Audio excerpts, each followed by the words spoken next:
Good morning students, मैं शैलेश कुमार यादव, आपका physical education teacher.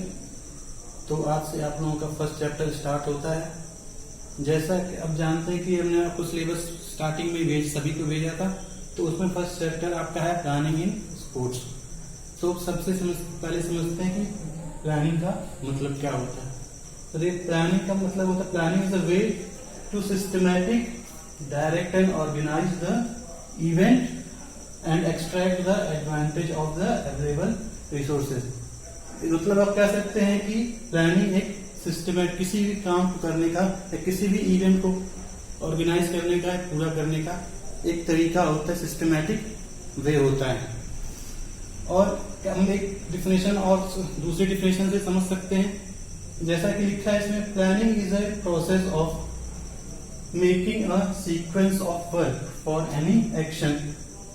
किसी एक्शन को पूरा करने के लिए हम कुछ वर्क के सीक्वेंस करते हैं, कुछ काम को सीक्वेंस में करते हैं, एक के बाद एक करते हैं, उसी को हम लोग प्लानिंग कहते हैं। कि प्लानिंग, जैसा आप जानते हैं कि प्लानिंग हर फील्ड में आपका जरूरी होता है, हर इवेंट में जरूरी होता है। तो हमें आप पढ़ रहे हैं प्लानिंग इन स्पोर्ट्स, तो हम ये जानेंगे कि स्पोर्ट्स में जो प्लानिंग आपकी होती है वो कैसे आपका इवेंट को ऑर्गेनाइज करने में मदद करेगी और आपके इवेंट को सक्सेसफुल बनाएगी। तो सबसे पहले इसमें आते हैं हम लोग ऑब्जेक्टिव्स ऑफ प्लानिंग। प्लानिंग की क्या क्या ऑब्जेक्टिव्स होते हैं, इसमें कुछ मेन पॉइंट्स में समझिएगा। पहले फर्स्ट है आपका to reduce undue pressure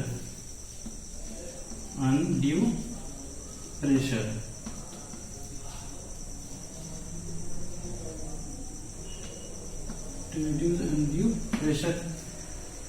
second है आपका टू reduce the mistakes। तीसरा है आपका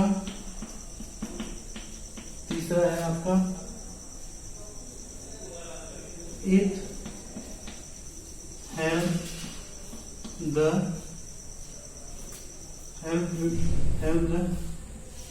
coordination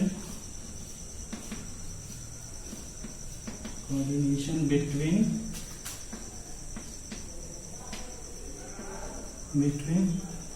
committees।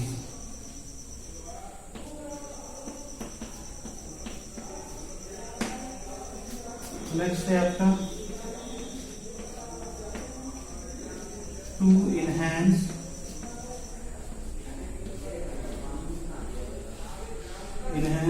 Performance.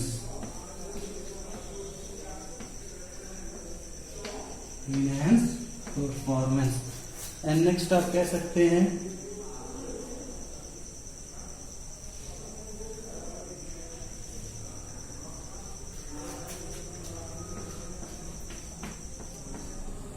to improve your efficiency।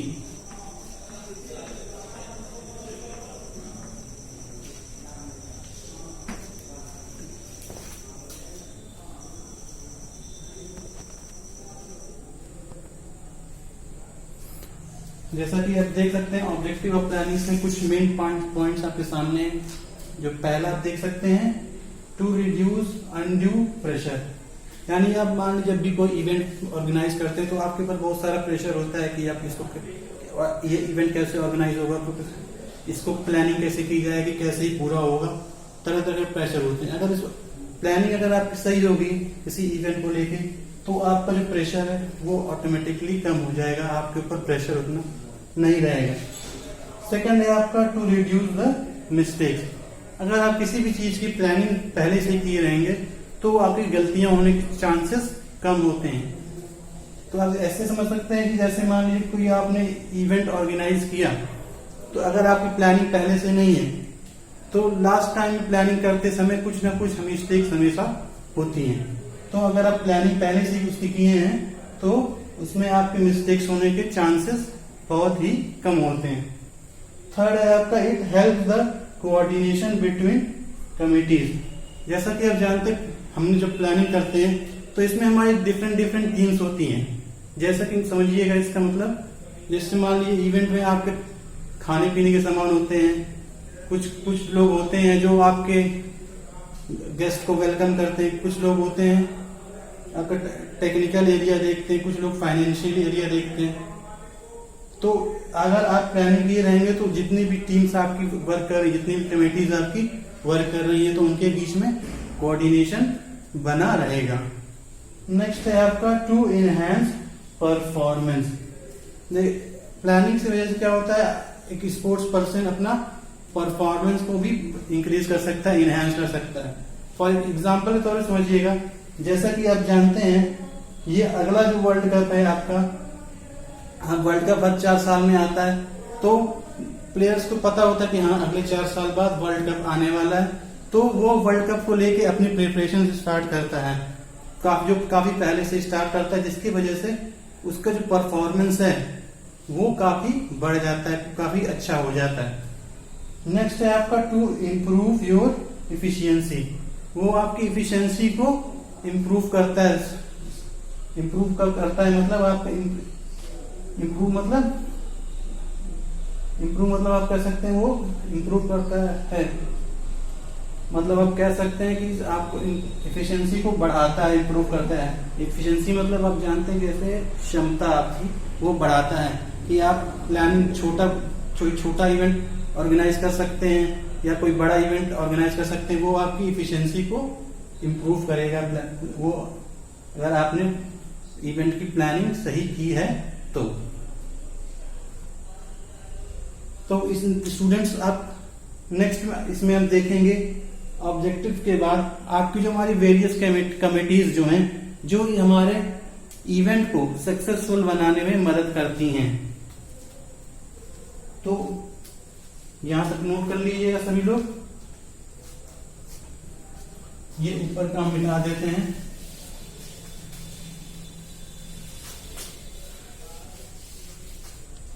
देखिए, वेरियस कमिटीज, वेरियस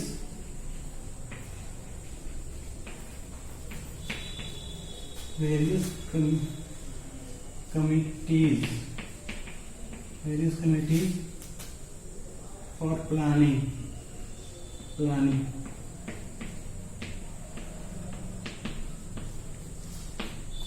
फर्स्ट आप लेते हैं, ध्यान दिए सभी लोग। फर्स्ट कमेटी आप लेते हैं technical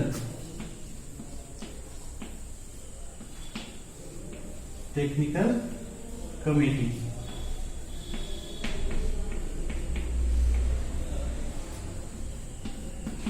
The second one is fooding and lodging.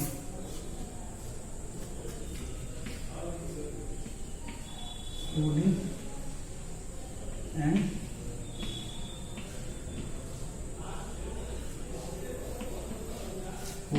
lodging committee.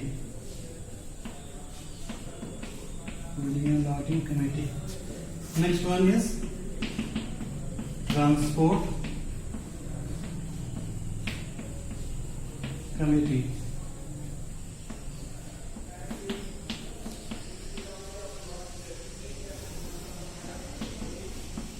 Fourth one is reception committee. Fourth one is reception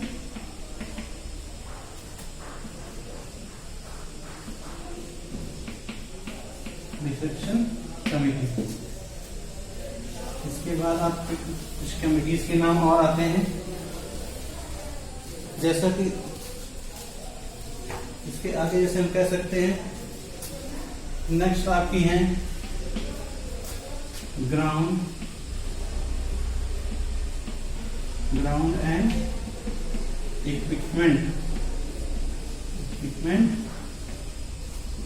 committee. Ground and equipment committee, ये आपकी फिफ्थ। आपका जो छठवा है वो है आपका मेडिकल एंड फर्स्ट एड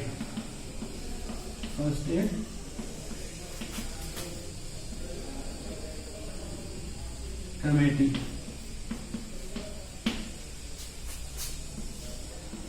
अगला है आपके फाइनेंशियल कमेटी।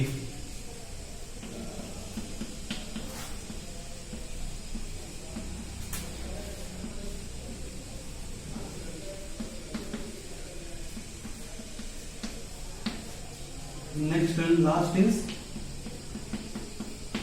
आपका होगा ये पब्लिसिटी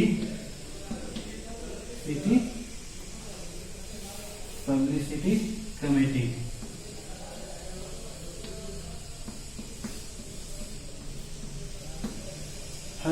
देखिए ये आपके पास कुछ 8 कमेटीज हैं जो आपके प्लानिंग को सक्सेसफुल बनाने में मदद करती हैं।